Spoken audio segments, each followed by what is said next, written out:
Assalamualaikum warahmatullahi wabarakatuh. Kami dari kelompok 4 akan mempresentasikan mengenai pemerintahan dan negara dalam multi perspektif ulama. Yang pertama, saya akan memperkenalkan anggota kelompok. Yang pertama, Dias Eka Putri, Para Aulia, dan Naila Zarajaya. Bab 1, Pandangan Umum tentang Pemerintahan. Pertama, pemerintahan. Pemerintahan adalah organisasi yang memiliki kewenangan untuk mengatur komunitas di wilayah tertentu, yang umumnya adalah negara. Dalam definisi asosiatifnya yang luas, pemerintah umumnya terdiri atas 3 lembaga, yaitu legislatif, eksekutif, dan yudikatif.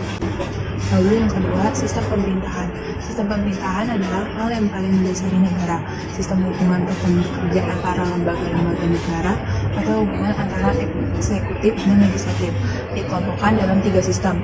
Yang pertama revolusioner, yang kedua presidensial, dan yang ketiga parlementer. Sebagian besar negara menganut sistem presidensial atau parlementer dengan beragam variasi. Selanjutnya, pembentukan negara. Pembentukan negara adalah proses perkembangan struktur pemerintahan terpusat dalam situasi di mana belum pernah ada yang demikian sebelumnya. Menurut kalangan Sunni, mendirikan pemerintahan hukumnya wajib sebagai pengganti tugas dari kenabian untuk mengatur kehidupan dan umat. Umat wajib menunjukkan kepatuhan serta ketaatan kepada pemerintahan yang berkuasa. Selanjutnya, tugas kepala negara. Kepala negara adalah sebuah jabatan individual atau kolektif yang mempunyai peranan sebagai wakil tertinggi dari sebuah negara, seperti republik, monarki, federasi, persekutuan, atau bentuk-bentuk lainnya. Tugas-tugas dari kepala negara sendiri adalah menjaga agama agar tetap berada pada pokok-pokoknya sesuai pemahaman generasi salaf atau terdahulu, menjalankan hukum yang bertikai dan memutuskan permusuhan antar pihak yang berselisih, menjaga keamanan masyarakat, menjalankan hukum had sehingga larangan-larangan Allah tidak ada yang melanggar, menjaga perbatasan negara. Selanjutnya, berjihad melawan pihak yang menentang Islam, menarik pa'i atau hasil rampasan, dan memungut zakat sesuai dengan ketentuan yang telah ditetapkan oleh syariat Islam, mengatur penggunaan harta baitul mal dan memberikan pada waktunya, mengangkat pejabat-pejabat yang terpercaya dan mengangkat orang-orang yang kompeten. Bab 2, mengenal sistem pemerintahan Islam. Maksud dan tujuan pemerintahan dalam Islam. Yang pertama, memelihara agama. Negara, terutama khalifah, bertanggung jawab untuk memelihara akidah Islam. Negara satu-satunya institusi yang berhak menghukum orang-orang murtad dan memberikan peringatan kepada siapa saja yang menyeleweng dari agama. Yang kedua, menjaga negara dan umat dari orang-orang yang merongrong negara. Yang ketiga, mengatur urusan masyarakat dengan cara menerapkan hukum syara kepada mereka tanpa membeda-bedakan antara satu individu dengan yang lainnya. Yang keempat, menghilangkan pertentangan dan perselisihan di antara anggota masyarakat Muslim dan non-Muslim dengan penuh keadilan. Yang kelima, menyebarkan dakwah Islam kepada segenap masyarakat di luar wilayah daerah daulah. Lalu selanjutnya, struktur pemerintahan Islam tegak atas 7 pilar. Pilar yang pertama yaitu kepala negara, khalifah. Yang kedua, pembantu kepala negara, muawin.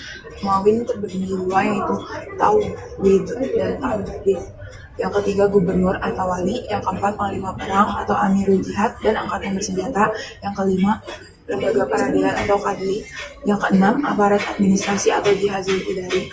Yang ketujuh, majelis umat yang beranggotakan muslim dan non-muslim, baik laki-laki maupun perempuan. Fungsinya melakukan koreksi kepada penguasa, tidak membuat hukum atau undang-undang, karena membuat hukum hanyalah Allah SWT. Bab 3. Paradigma modern mengenai pemahaman agama dan negara. A. Pemahaman tentang negara menurut konsep ulama. Menurut konsep ulama, tentang pemahaman sebuah agama ada 2, yaitu ta'abud, yang berarti pemahaman agama yang harus diikuti tanpa harus mempertanyakan alasan dibalik sebuah perintah agama dan bersifat tetap. Nomor 2, ada konsep ta'akuli, yaitu pemahaman dalam konteks hukum keluarga, merupakan hukum yang mengakar di masyarakat. Pemahaman keagamaan yang dilahirkan dari semangat diturunkannya hukum Islam. Dan konsep tersebut menjadi sebuah gerakan reformasi terhadap hukum keluarga di dunia modern Islam. Lalu yang B, ada tujuan negara. Tujuan negara itu bersifat universal. Alat yang penting untuk mencapai tujuan negara adalah jiwa, harta, akal, kehormatan, dan agama. Adapun tujuan negara secara umum yaitu yang pertama menciptakan keadaan agar rakyat bisa mencapai keinginan-keinginannya secara maksimal. Lalu yang kedua ada memajukan kesusilaan manusia sebagai individu dan sebagai makhluk sosial. Yang ketiga mencapai penghidupan dan kehidupan yang aman dan tentram dengan taat kepada Tuhan. Pemimpin negara dalam menjalankan kekuasaannya berdasarkan kekuasaan Tuhan. Lalu yang keempat, berusaha menyelenggarakan ketertiban, keamanan, dan ketentraman agar tercapainya tujuan negara yang tertinggi, yaitu kemakmuran bersama.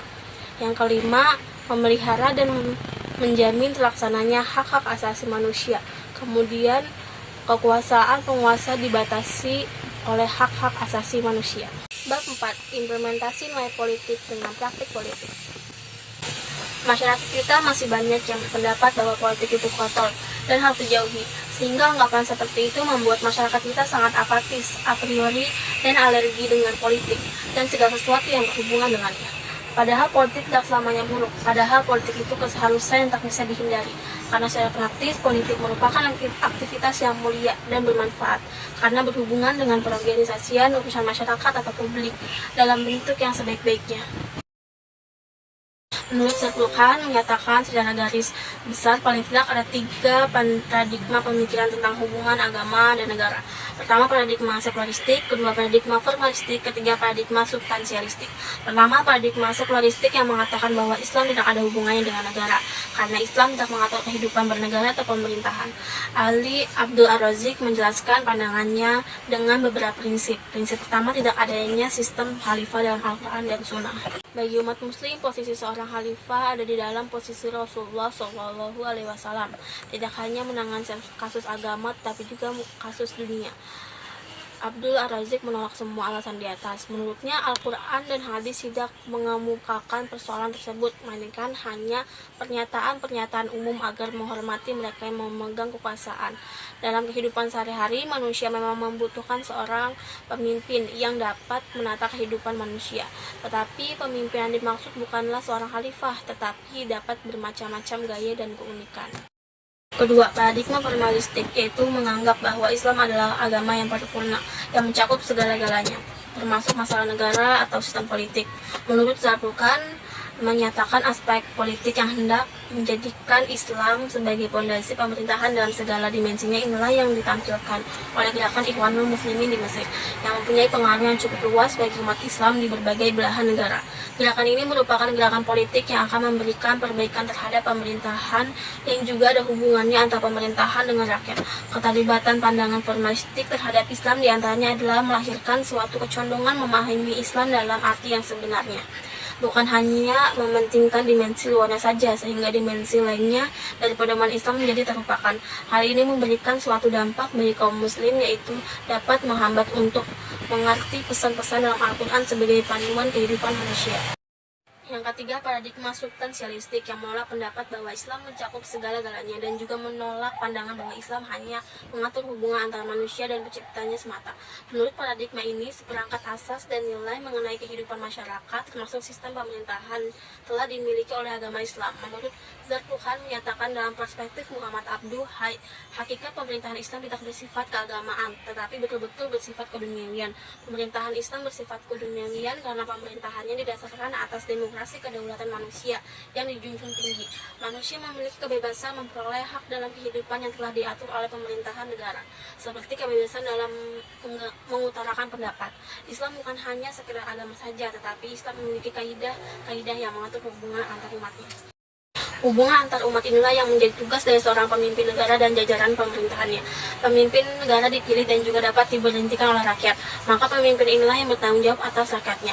Menurut Munawir Ghazali, Islam dan Tata Negara menyatakan Muhammad Hussein Haikal mengamini pandangan Abduh tentang hubungan agama Islam dan negara. Dan perspektif Haikal, prinsip dasar kehidupan kemasyarakatan yang diberikan oleh Al-Quran dan Sunnah tidak ada yang langsung berkaitan dengan ketatanegaraan. Manusia hanya diberikan pedoman dasar oleh agama untuk menjalin kehidupan dan pergaulan sesamanya. Tidak ada sistem pemerintahan yang baku dalam Islam dengan syarat menjunjung persamaan antar masyarakat. Maka Islam membebaskan umatnya untuk mengikuti sistem pemerintahan yang seperti apapun. Bab 5. Islam dan negara dalam konteks Indonesia. A. Nasionalisme dan ketaatan konstitusi. Secara terminologi, istilah nasionalisme tidak dikenal dalam Islam klasik karena paham ini baru mengemuka pada akhir abad 18. Islam klasik biasanya membagi wilayah ke dalam dua bagian, wilayah damai Dar al-Islam dan wilayah perang Dar al-Harb. Secara konseptual, Al-Quran pun merekam bagaimana Nabi Ibrahim karena kecintaannya kepada negerinya berdoa sebagaimana yang terekam dalam surah Al-Baqarah ayat 126 dan surah Ibrahim ayat 35 yang artinya, "Ya Tuhanku, jadikanlah negeri ini negeri yang aman sentosa." Salah satu cara mewujudkan negeri yang aman sentosa sebagaimana yang ada dalam doa Nabi Ibrahim, yang pertama, seluruh elemen bangsa harus menjaga persatuan dan kesatuan. 2. Sebagai konsekuensi, bangsa Indonesia berada dalam satu ummah. Ummah itu mengandaikan adanya pemimpin, maka seluruh ummah Indonesia diperintahkan untuk taat kepada pemimpin. 3. Kehidupan damai dan aman juga dapat diwujudkan melalui kesepakatan atau peraturan bersama antar beragam komunitas yang harus ditaati bersama.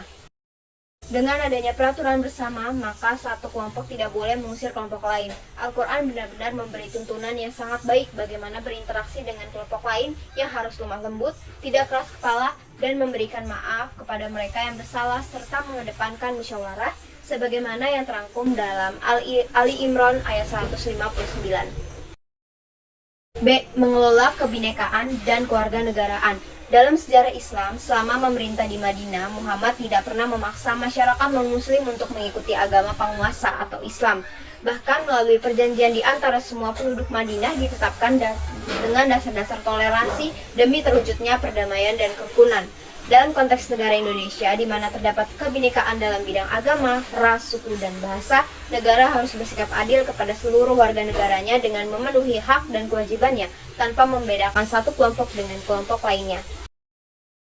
C. Rekonstruksi konsep politik nasionalis religius. Nasionalisme religius merupakan bentuk lain dari nasionalisme, yang mana negara memperoleh legitimasi politik dari persamaan agama. Adanya keberagaman yang terjadi di Indonesia, keberagaman juga terjadi pada agama di Indonesia, yang kedatangan dan perkembangan Islam di Indonesia membawa pada perubahan bagi bangsa Indonesia. Karena agama dan kesadaran tentang kesejahteraan bersama inilah yang menjadi faktor penting dari nasionalisme perkembangan nasionalis religius di Indonesia. Awal merumuskan ideologi ini, pendiri bangsa kita terbagi menjadi dua kubu, diantaranya kubu nasionalis dan Islamis. Melalui perdebatan panjang, akhirnya mereka mampu melahirkan ideologi Pancasila. Nasionalisme religius adalah konsep dan karakter kebangsaan paling cocok dan relevan bagi negara Indonesia yang di dalamnya memiliki masyarakat plural.